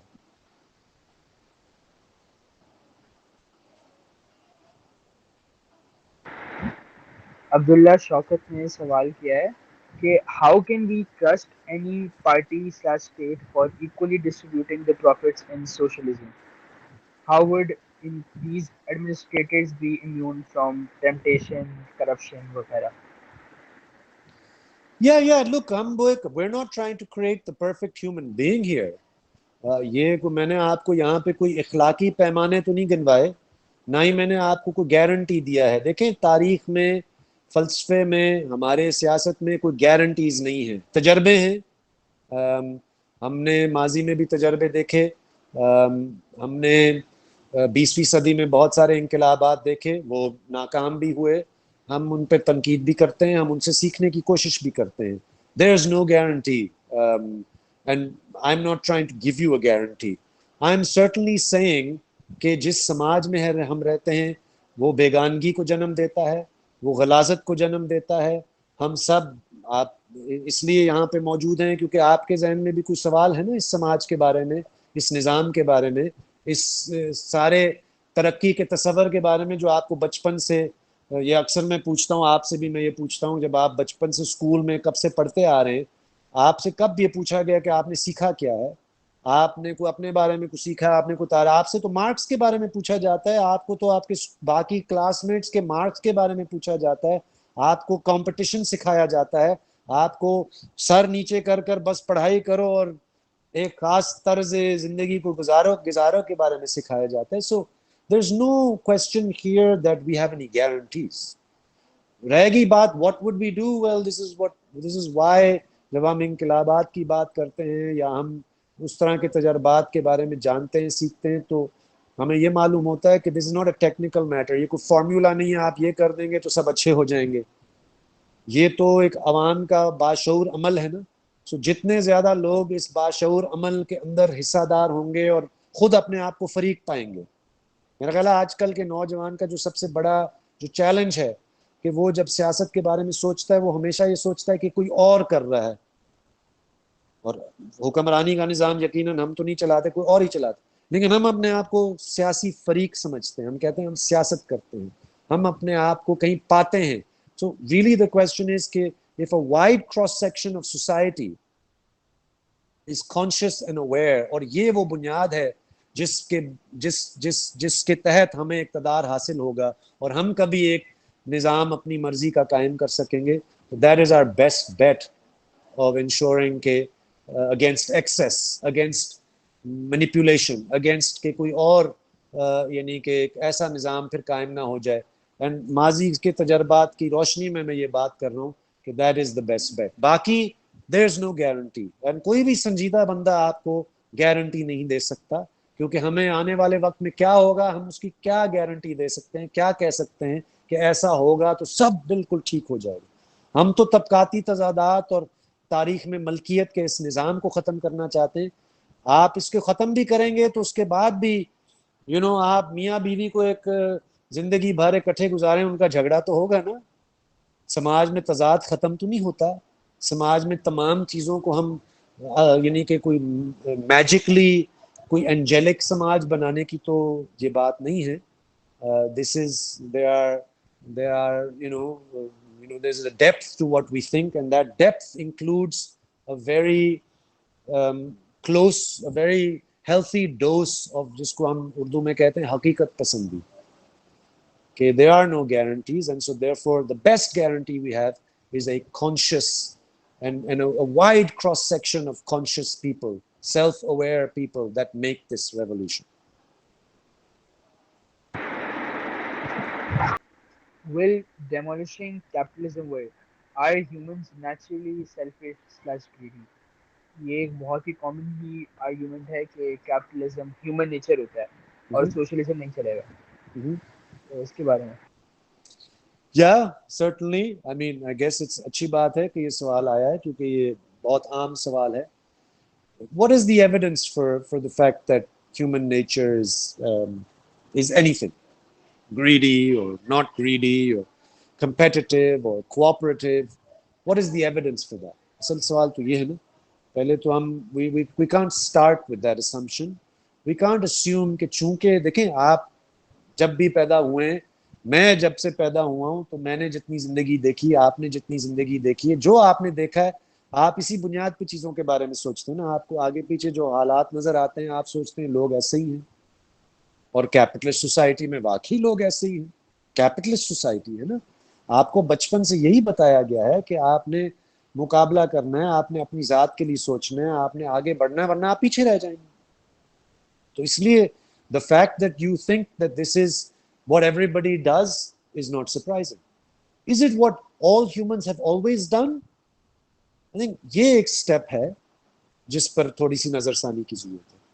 اینڈ اگر تاریخ میں ہمیں یہ ثابت ہو جائے کہ دیکھیں تاریخ میں تو مختلف ادوار رہے ہیں، مثال کے طور پہ انگریزوں سے برصغیر کے عوام نے آزادی حاصل کی، کیا اس وقت وہ یہ سب سوچ رہے تھے کہ ہم نے اپنی جاگیریں بنانی ہے؟ جاگیردار تو سوچ ہی رہا تھا، یا جو بڑا سرکاری افسر تھا جو انگریز کی جگہ لینا چاہتا تھا وہ تو سوچ ہی رہا تھا. لیکن جو عام بندہ ہے جس کو یہ جذبہ ہوا کہ ہم آزاد ہوں، ہم بھی یہ برابر کے انسان ہیں, ہمارا بھی حق ہے کہ ہم ایک ملک بنائیں, ہم انگریزوں کے ہمیشہ کے لیے غلام نہیں رہیں گے. تو how do we explain that? How do we explain people giving up their lives for the cause of freedom? Not just back in the day, even today. ہمارے اپنے حلقوں کی بات ہے, ہمارے اپنے بہت سارے لوگ ہیں جو کہ بہت بہتر زندگی گزار سکتے تھے, لیکن وہ اس نظریے کے ساتھ جڑے ہوئے ہیں, وہ سیاسی جد و جہد کرتے ہیں, وہ اپنا تن من دھن لگاتے ہیں اس کام میں. سو sure, the fact that the vast majority of people around you, you know, privilege a particular world view اور وہ بس لگے ہوئے ہیں اور بس, doesn't mean that all humans have the same nature. آپ اس کو اسی طرح تجربہ کریں. if you have two twins that are born, and you know, twins, especially identical twins, let's say, have very similar genetic patterns, not exactly the same because no two humans have the same, but let's say similar DNA or genetic sort of inheritance, اور آپ ان کو دونوں کو تقسیم کر لیں at birth, وہ ایک کو کسی اور معاشرے میں بھیج دیں, دوسرے کو بالکل کسی اور معاشرے میں بھیج دیں, تو کیا وہ بالکل ایک ہی طرح کے انسان بنیں گے؟ تو مقصد کہنے کا یہ ہے کہ there is no evidence. In fact, the evidence is archaeologists and anthropologists tell us that the very first societies of which we have evidence are what were called primitive communist societies, where division of labor ضرور تھا, تقسیم ہوتی تھی, لیکن تقسیم کے نتیجے میں یہ نہیں تھا کہ ایک قسم کی محنت دوسری قسم کی محنت سے زیادہ ویلیوبل سمجھی جاتی تھی, یا ایک قسم کی محنت کرنے والا دوسری قسم کی محنت کرنے والے پر اپنی بالادستی قائم کرتا تھا یا کرتا تھا ہی, موسٹلی کرتی تھی کہ تو کم ہی مثالیں ہیں. تو مقصد کہنے کا یہ ہے کہ these are the things that help us think through these sorts of questions. We shouldn't start from the assumption کہ انسان ہوتا ہی ایسا. We should start from the assumption کہ ہم نے جاننا ہے کہ انسان کے مختلف ادوار میں ہمیں انسان کے شعور اور انسان کے رویے اور انسان کے عمومی خیالات. اور آخری میں آپ کو مثال دوں گا, ایک زندہ مثال ہے. 2005 میں آپ میں سے بہت سارے بہت چھوٹے ہوں گے, شاید آپ میں سے ایسے بھی ہیں جو اس 2005 کے بعد پیدا ہوئے ہیں. 2005 میں پاکستان میں ایک بہت بڑا زلزلہ آیا, بہت تباہ کن زلزلہ آیا, ہزارہ میں بھی اور کشمیر میں بھی. آزاد تو میں نہیں کہتا کیونکہ وہ آزاد کہیں کا بھی نہیں, پاکستانی کشمیر میں اور ہزارہ میں. تو اس زلزلے میں ہم بھی کام کر رہے تھے جتنا ہماری بساط تھی. میں چونکہ میرا خود بھی تعلق ہزارہ سے ہے, تو وہاں پہ میں چونکہ تھوڑی سی اسپینش جانتا ہوں, کیوبن ڈاکٹرز کی ڈیلیگیشن آئی پاکستان میں as part of the relief effort. اور میں کیوبا کا تو بہت شہدائی تھا, 2 دفعہ طالب علمی کے دور میں کیوبا جانے کی کوشش کی, اور دونوں دفعہ I was deported from very close because I studied in America, وہ ممکن نہیں. خیر جب وہ ڈاکٹرز آئے تو میں نے کوشش کی کہ میں جاؤں, ان سے ملوں, اینڈ مجھے تھوڑی سی اسپینش بھی آتی تھی, I used to do some translation. تو مجھے یاد پڑتا ہے کہ میں کئی نوجوانوں کو لے کر گیا. اس وقت میں لمز میں پڑھاتا تھا, انہوں نے لمز اسٹوڈنٹس یا کہاں کے تھے, لیکن میں کئی نوجوانوں کو لے کر گیا ان کے پاس, اور وہ ڈاکٹرز بتا رہے تھے ہمارے کیوبا کے بارے میں, کیوبن انقلاب کے بارے میں, کیوبن سماج کے بارے میں. For those of you who don't know, Cuba has the world's, by a significant distance, the world's most effective and in fact most cutting edge healthcare system. And it has literally exported doctors, exported not for money but for goodwill, for diplomacy, exported doctors to countries all over the world. تو پاکستان بھی یہ doctors آئے تھے, یا آپارا کے ایک dingy سے hotel میں رہ رہے تھے. باقی جو بڑے بڑے امدادی اداروں کے ڈاکٹرز آئے تھے وہ میریٹ میں رہتے تھے. میں آپارا نوجوانوں کو لے کر جاتا تھا ڈاکٹر سے ملانے, اور ایک واقعہ مجھے یاد ہے جو کہ آپ کے ہیومن نیچر والی بات کا بہت ڈائریکٹلی رسپونڈ کرتا ہے. ایک ڈاکٹر تھا جو کہ بعد میں انفیکٹ اب آج کل کیوبا کا ایمبیسڈر ہے اسلام آباد میں, میرا دوست بھی بنا, اور اس سے آج بھی ملاقات ہوتی ہے اسلام آباد میں. He told us a story کہ بھائی ہمارے سماج میں, کیوبا میں, doctors are more or less have the same salaries as taxi drivers. تو وہ جو نوجوان میرے ساتھ تھے پاکستان, وہ تو ہکے پکے رہ گئے, ان کی تو آنکھیں گر گئیں, وہ تو بڑا افسردہ ہو گئے کہ یار یہ کیا تماشا, یہ کون سا سماج ہے کہ بندہ ڈاکٹری کے لیے پوری تن من دھن لگائے اور اس کی تنخواہ ٹیکسی ڈرائیور کے برابر. لیکن جب جب یہ بات ہو رہی تھی زنیر جب وہ زنیر مجھے یہ ہمیں بتا رہا تھا تو اس کو وہ کہہ رہا تھا ہمیں اس بات پہ فخر ہے, ہم اس پہ خوشی مناتے ہیں. میں آپ کو اس لیے بتا رہا ہوں کیونکہ ہمارے سماج میں محنت کی عظمت ہے. ایک ٹیکسی ڈرائیور اتنا ہی بڑا انسان سمجھا جاتا ہے جتنا ایک ڈاکٹر سمجھا جاتا ہے. تو اس ہیومن نیچر کو میں کیا کہوں گا؟ Not a rhetorical question, Fatma, but this is just to make you understand that human nature is not fixed. It changes. And we ourselves are living embodiments of the kind of humanity that we stand for.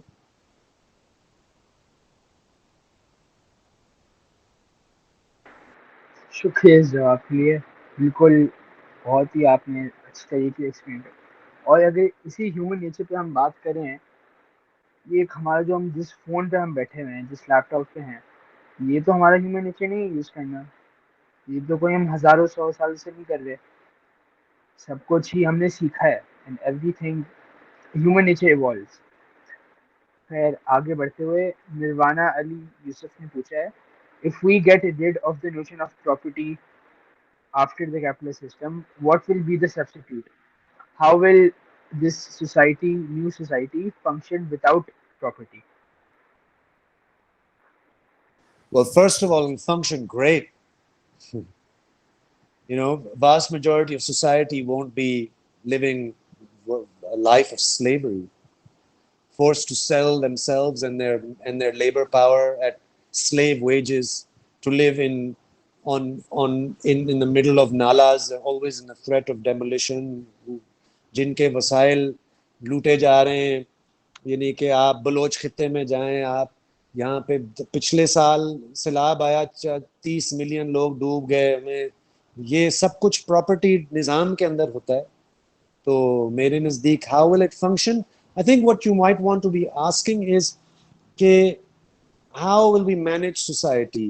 دیکھیں, like I said, I don't have a blueprint and I'm not trying to pretend I have a blueprint. I have تجربات جس سے میں سیکھ سکتا ہوں 20ویں صدی کے, اس سے پہلے والے ادوار کے. I have a sense of the kinds of principles that we want to adopt. اور میں یہ آپ کو ضرور کہہ سکتا ہوں کہ اگر ملکیت نہ ہو, میں نے پہلے والے سوال کا بھی جواب دیتے ہوئے کہا تھا, اس کا مطلب یہ تو نہیں کہ سماج میں جھگڑا نہیں ہوگا, تضاد نہیں ہوگا. اصل بات یہ ہے, اور میں اگین یہ مثالوں سے شاید بات سمجھ آتی ہے.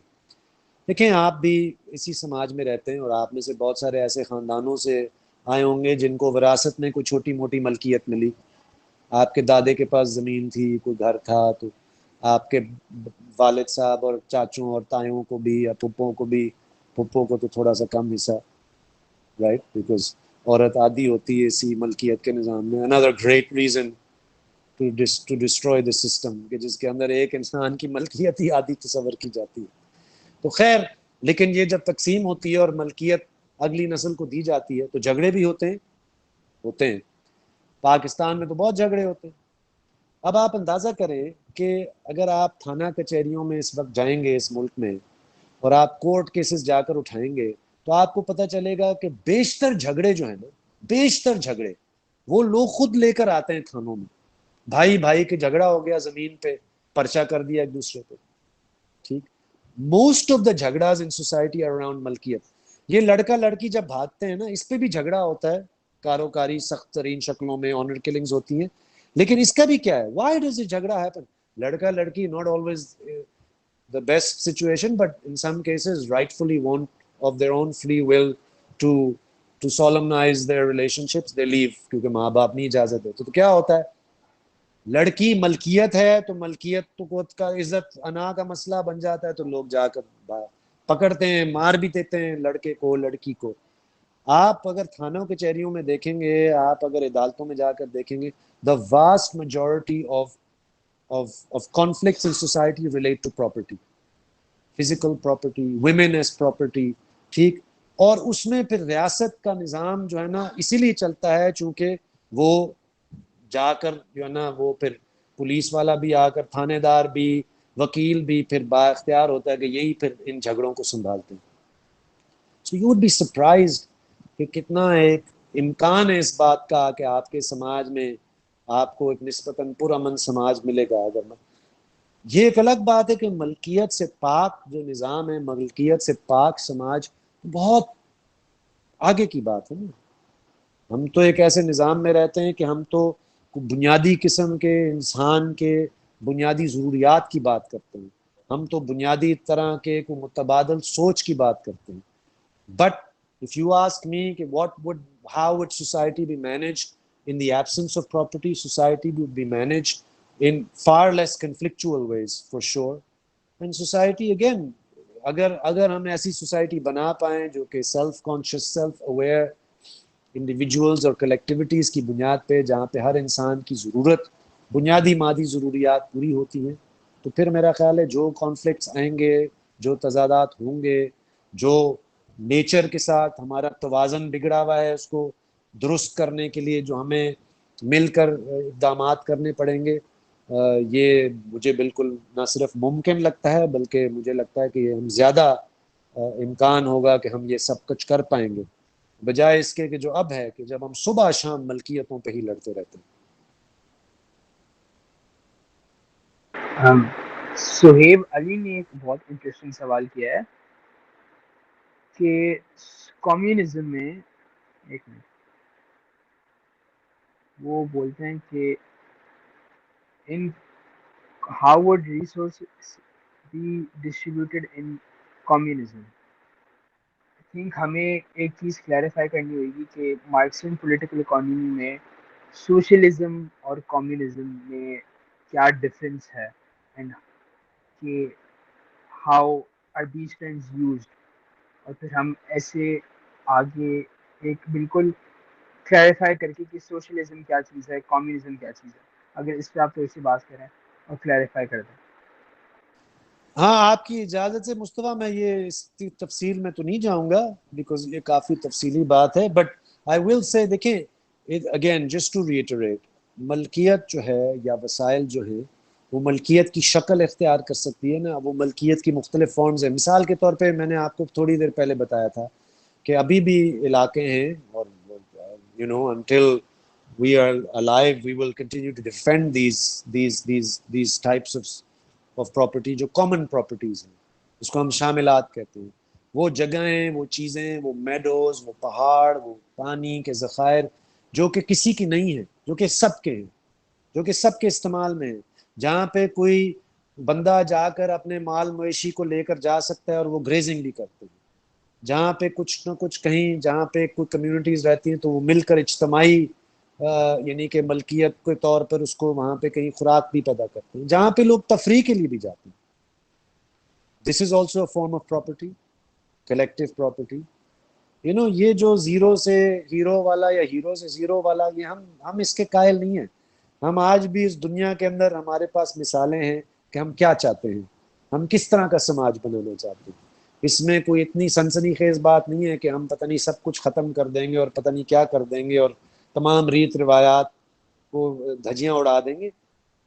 اس سماج کے اندر وہ جو جگہیں ہیں جہاں پہ لوگ رہتے ہیں، مثلاً آپ دیکھ لیں، ایک مثال ہے جو کہ آپ کو سب کو چورن بیچا جاتا ہے کہ گوادر پورٹ بن رہا ہے، پتہ نہیں دبئی بنے گا، کیا ہوگا وہاں پہ لوگ رہتے ہیں نا۔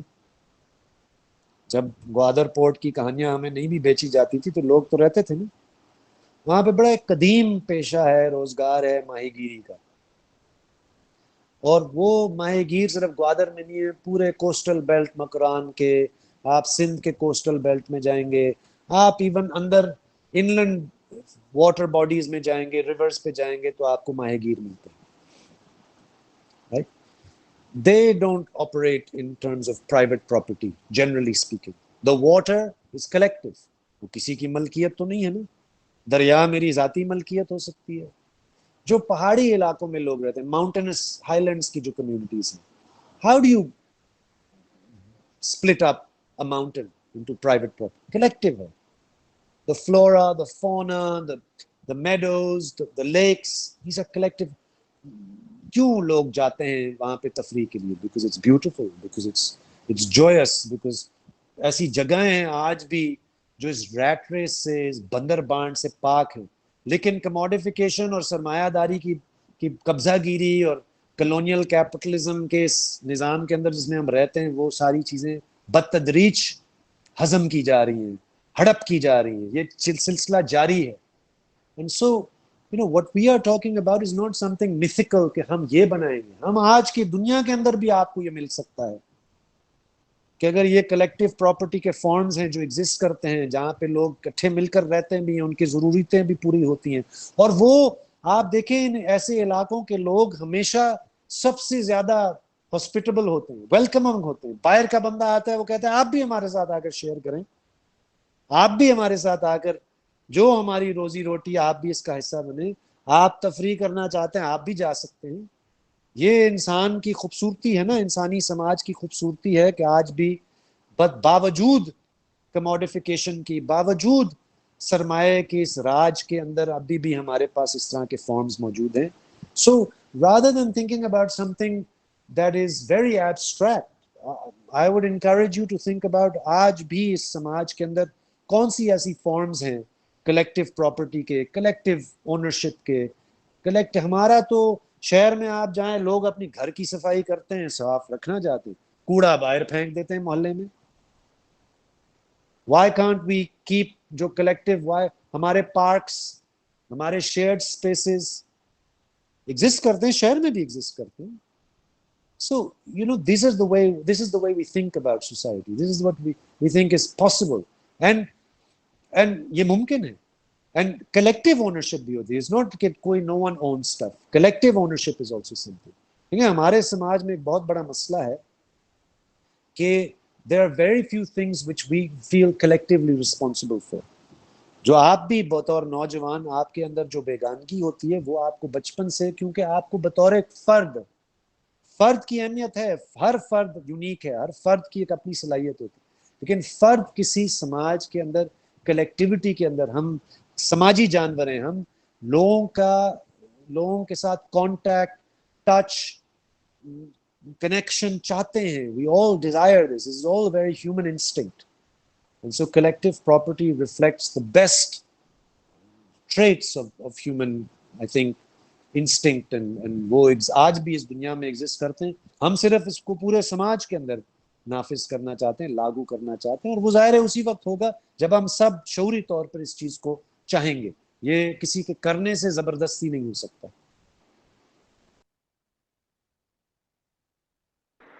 جیسا آپ نے ابھی کہا کہ کلیکٹیو پراپرٹی ہے پاکستان میں, اور دنیا میں اچھی خاصی جگہیں ہیں.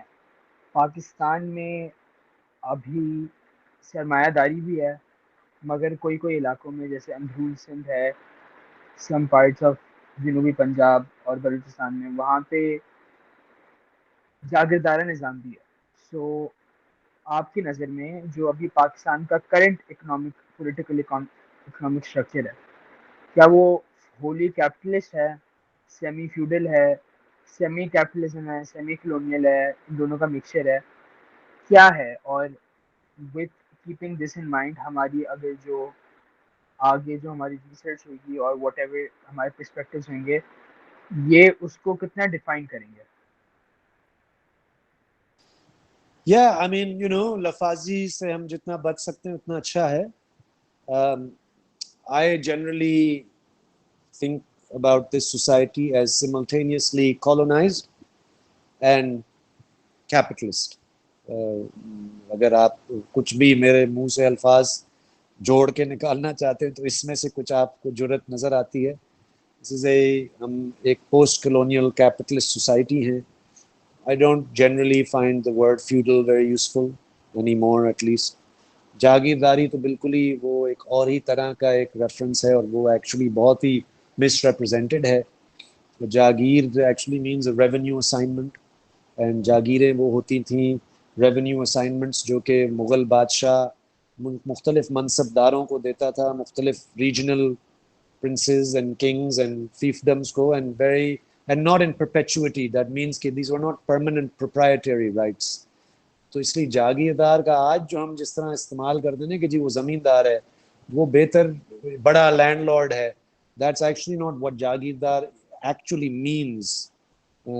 مطلب اگر اس کے لفظ سے آپ لفظی معنی سے, تو اس لیے یہ کہیں کہ ہم آج بھی ایک سامراج زدہ سماج میں رہتے ہیں جو کہ سرمایہ کے رشتوں میں جکڑا ہوا ہے, ہاں اگر آپ یہ ساتھ ساتھ کہنا چاہتے ہیں کہ آج بھی بڑے زمینداریاں ہیں اور وہ بڑی زمینداریوں کا ایک خاص طرح کا کلچر اور انفلوئنس ہے سماجی سطح پر، تو شور اینڈ جہاں پہ آپ کو these are all words and the purpose of words is not کہ ہم اس کے اینڈلیس ڈبیٹ کریں اور ایک دوسرے کو فتح کریں ان الفاظ کے ساتھ، ہم اپنا مطلب کنوے کرنا چاہتے ہیں.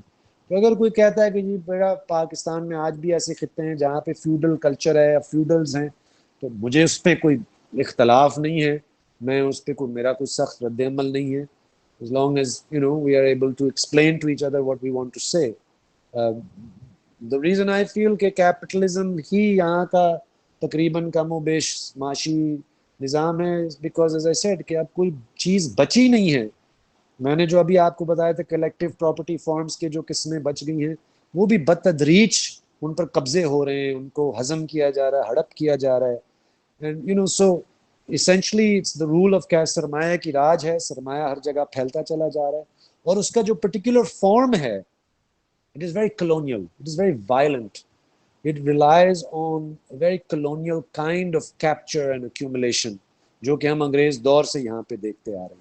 تو اس لیے مجھے یہ دو الفاظ ملا کے زیادہ بہتر ایک کمبینیشن لگتی ہے ہمارے معاشی سیاسی نظام کو ایکسپلین کرنے میں.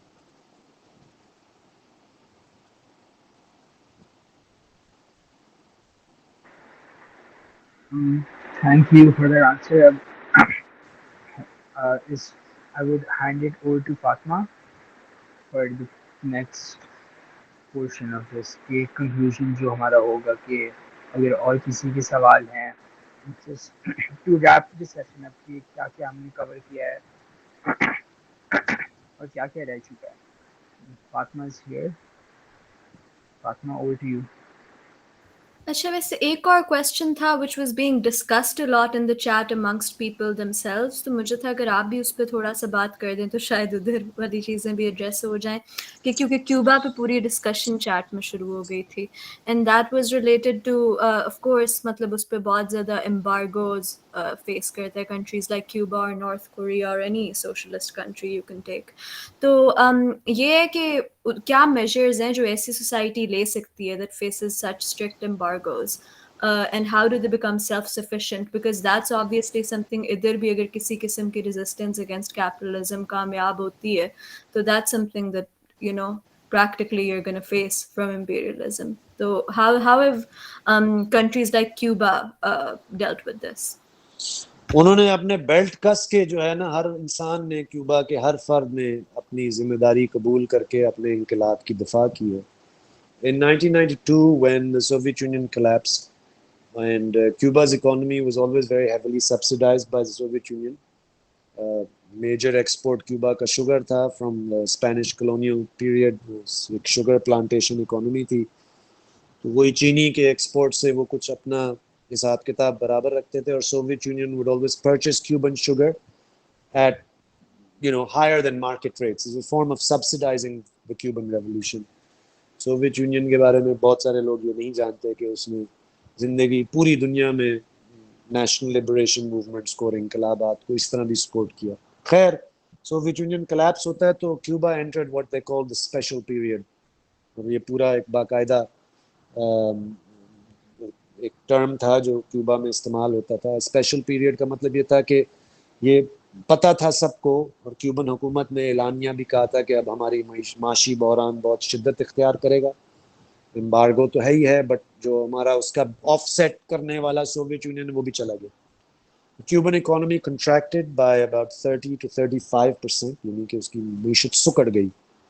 اس کا مطلب یہ ہے کہ ہر انسان کی پر کیپٹا آپ حساب لگائیں گے تو 30 سے 35% اس کی آمدنی کم ہوئی، یعنی کہ وہ اس کو اپنا بیلٹ کسنا پڑا. And how did they do it? Because basically میں نے جیسے پہلے بھی کہا، شعوری طور پر اس سماج کے اندر بڑے پیمانے پر اسمبلیز ہوئیں، پبلک ڈسکشنز ہوئیں، ڈبیٹس ہوئیں، اور لوگوں نے کہا کہ ہاں ہم اس کو برداشت کریں گے، ہم سامراج کو فائدہ نہیں لینے دیں گے. آف کورس پیپل ڈیفیکٹڈ، سماج کبھی بھی یونیفارم نہیں ہوتا، آج بھی ڈیفیکشنز ہوتی ہیں.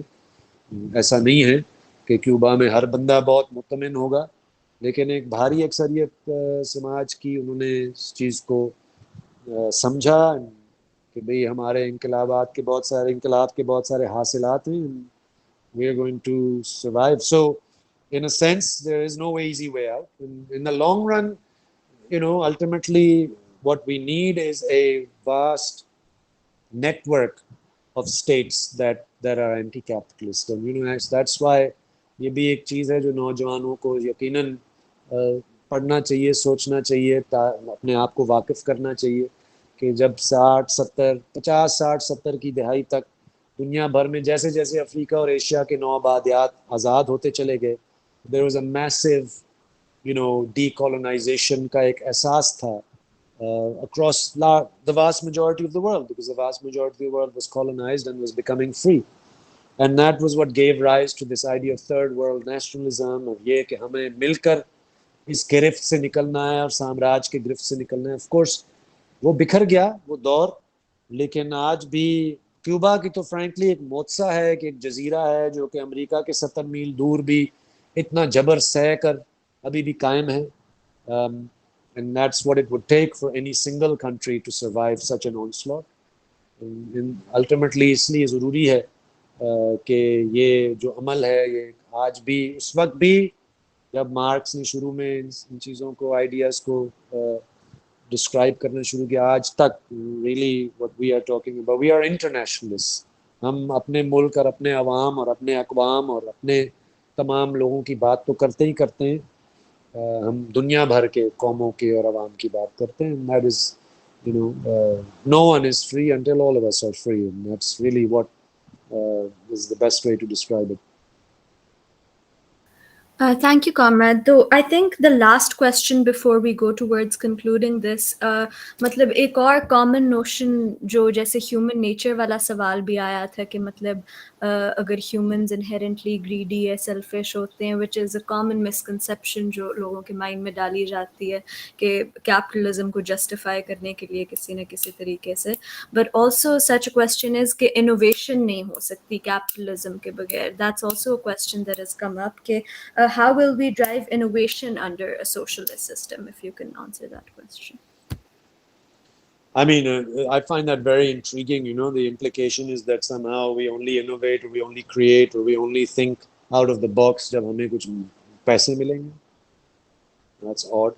That's not how I think. It's certainly not what I do. And I know countless others جو ایسے نہیں ہیں. So again, these are based on assumptions about society that perhaps are overdetermined. Overdetermined ایک بڑا مشکل لفظ ہے, بٹ آپ اس کو سمجھیں کہ ہم پھر کسی اور چیز کی گنجائش نہیں سمجھتے.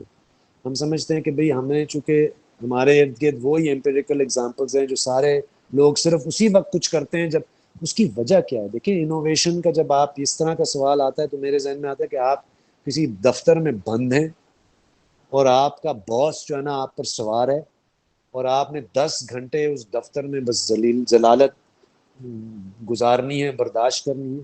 تو صاحب ظاہر ہے آپ انوویٹ تو اسی صورت میں کریں گے نا, آپ کو کوئی بونس ملے گا, کوئی پیسے ملیں گے, کوئی ریوارڈ ملے گا. ورنہ تو آپ کے خود تو تخلیق کا تو کوئی تصور نہیں ہے کہ میں نے تخلیق کرنا ہے, میں نے کچھ بنانا ہے, میں نے کچھ سکھانا ہے, میں نے کچھ سیکھنا ہے. میرے لیے تو آج دن تک کوئی مشکل نہیں ہوا تخلیق کرنا یا سوچنا یا انوویٹ کرنا یا نئی بات سوچنا, نئی بات چاہنا. I don't think that this is that hard for us to intuitively imagine. I think that this question is born out of essentially an ideological stupor جو کہ ہمیں کیپٹلزم میں ملتا ہے کہ جی دیکھیں ترقی تو ہوتی صرف اس لیے کیونکہ انسینٹیو ملتا ہے. تو ایک ایسا بھی تو انسینٹیو ہوتا ہے نا انسانیت کا, قدرت کے نظام کو بچانے کا. بھئی آج کل کے جو تقاضے ہیں, بھئی کیا ہوگا آنے والی نسل کے, مجھے تو یہ پریشانی رہتی ہے کہ آنے والی نسل کو اگر 20, 25, 30 سال بعد جو آپ کی نسل ہے, جو آپ کے بچے ہیں, وہ کیا کریں گے؟ پانی نہیں ہوگا, اگر یعنی کہ ڈیزرٹیفیکیشن ہوگی, we live in extreme heat conditions, کیا ہوگا؟ This is what my motivates me, not because someone is giving me a buck to think these things, but because یہ انسانیت کا اور ماحولیات کا اور دنیا کا آگے پیچھے جب آپ دیکھتے ہیں تو آپ کو بہت کچھ سوچنے کا اور بہت کچھ تخلیق کرنے کا اور بہت کچھ بتانے کا اور سمجھانے کا اور جاننے کا آپ کے اندر ایک نہ ختم ہونے والی ایک میرا خیال ہے ایک انسٹنکٹ ہے. So for me, and just for the record, I just told you, Cuba is the world's most advanced healthcare system. What innovation? Didn't they innovate? They innovated certainly. کیوں کیا؟ ان کو پیسے تو نہیں ملے. The Soviet Union, in fact, cybernetics کے اس دور میں before the internet تو اس شکل میں تو United State Department of Defence کا ہی ایک پورا ایک سیکورٹی سسٹم تھا to network all its computers to make sure its security system was more in sense محفوظ. لیکن سائبرنیٹکس کے اس فیز میں the Soviet Union was ahead of the United States in the 1960s ایک وقت تک. Why were they innovating? ان کو کون سا کوئی منافع سے کوئی اتنا زیادہ پیار محبت تھا؟ These are all questions that are born out of a difficulty of imagining a world beyond the one that we see around us. And of course یہ اچھی بات ہے کہ آپ ہماری دنیا میں تھوڑے سے آج اس طرح کے سیشن سے واقف ہو رہے ہیں تو شاید آپ کو ایک اور دنیا امیجن کرنا اتنا مشکل نہیں لگے گا. Thank you. اچھا ایک کامریڈ اسمت نے کوشچن لکھا ہوا ہے so let's make this the last one. She says, Comrade Aasim, what's your take on relationship between labor and labor power, production and reproduction? Okay, maybe that's why you weren't unmuted, Ismat, because you're too far ahead of the game. Again, these are questions that, they obviously reflect that people have done some homework and they know what they're talking about. But if you want me to answer the labor ہوتا ہے نا کہ آپ کسی کا labour میرا جسم ہے نا میرے ذات ہے میرا پورا میں لیبر ہوں مجھے بیچیں نا بطور غلام تو آپ لیبر کو بیچ رہے ہیں. لیکن اگر آپ بظاہر مجھے کہہ رہے ہیں آپ آزاد ہو آپ صرف اپنی وہ 8 گھنٹے کی محنت کی قوت بیچ رہے ہیں لیبر پاور بیچ رہے ہیں for a fixed time for a fixed wage and that's the difference between labor and labor power. Production and reproduction, well, the first and foremost fundamental form of production, اور میں نے جیسے کہا ہم نے اپنے حالات کو پیدا کیے بہتر کیے تخلیق کیا یہ سب پروڈکشن ہے. ہم نے سیکھا قدرت کے بارے میں سیکھا قدرت کے وسائل کو استعمال کرنا سیکھا یہ سب پروڈکشن ہے. ہم نے صنعت کی ہم نے صنعت کاری کی یہ سب پروڈکشن ہے. The first and most fundamental form of production of all production is the production of human life. جو بھی انسان باہر کی دنیا میں جا کر لیبر کرتا ہے تخلیق کرتا ہے قدرت کو جانتا ہے قدرت کو تبدیل کرتا ہے چیزیں بناتا ہے تخلیق کرتا ہے تو آخر وہ خود بھی تو کہیں کسی نے اس کو تخلیق کیا نا اس کو کسی نے جنم دیا کسی نے اس کی پرورش کی. Reproduction of human life is something that Marxist feminists have theorized now for decades and has been starting with Engels perhaps back in the day. So in a sense that is the fundamental form of production. انسان ہوگا انسان کی پرورش کرنے والا ہوگا تو پھر وہ انسان جا کر کہیں سماج کے اندر کوئی ایسا کردار ادا کرے گا جس کو ہم پروڈکٹیو کہتے ہیں جس کو ہم پروڈکشن کہتے ہیں. اور یہ کبھی نہ بھولیں کہ شاید سب سے زیادہ اہم کام اور سب سے زیادہ نگلیکٹڈ کام اور سب سے زیادہ ایکچولی چونکہ اس کی تنخواہ بھی نہیں ہوتی وہی ہے جو کہ گھر کے اندر ہوتی ہے کیونکہ بچے کی پرورش سے لے کر گھر کی صفائی اور گھر کے کھانا پکانا of course predominantly done by women in our society and that's why the emancipation of women is central to our political project. Thank you comrade. I suppose اب ہمیں سرکل کنکلوڈ کرنا چاہیے. اٹس سم تھنگ مطلب 10 o'clock تک ہم نے کہا بھی ہوا تھا کہ ہم کنکلوڈ کریں گے تو we're almost done with all the questions in the chat as well. باقی مطلب جو لوگ خود سے ڈائریکٹلی انمیوٹ کر کے کویسچنز پوچھنا چاہ رہے تھے for next time we'll certainly make sure کہ یہ ٹیکنیکل ایشو بھی سارٹیڈ ہو کہ آپ ڈائریکٹلی اسپیکر سے انٹریکٹ کر سکیں.